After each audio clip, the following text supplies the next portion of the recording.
Hi.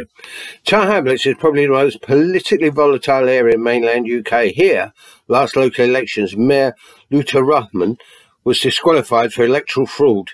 Now he's back contesting tomorrow's elections with his Arise party. He's got a good chance of winning the mayoral election, although Labour will probably win the majority of seats in the council chamber.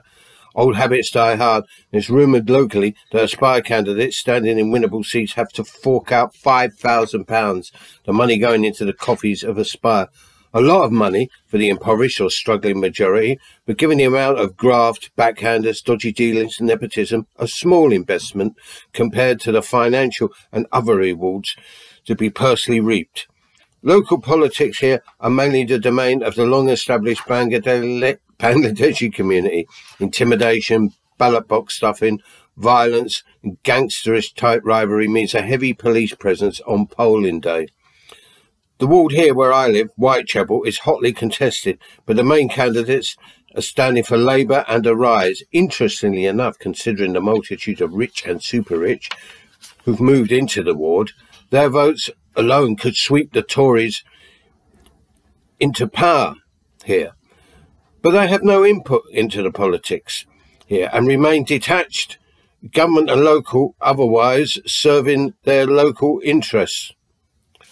What's up for grabs is a tremendous amount of wealth generated by the local taxes on luxury flats, Canary Wharf, hotels, and even soon being refurbished next door to my blocks of overcrowded tenements, the Chinese embassy.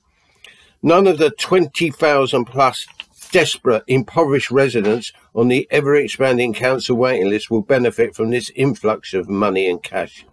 Incidentally, we have one Shamid Ali for resurrection of the youth of Whitechapel, standing for councillor here in Whitechapel ward, a proud member of the Palestinian Solidarity Campaign. Also, according to his glossy election literature, passionate about the history of the Ottoman Empire, which he admires. Glad tidings for the homeless of Whitechapel. But apart from bigging himself up, he fails to mention that he served a jail sentence for obtaining a council flat despite owning 2 properties in the area and a restaurant in Essex.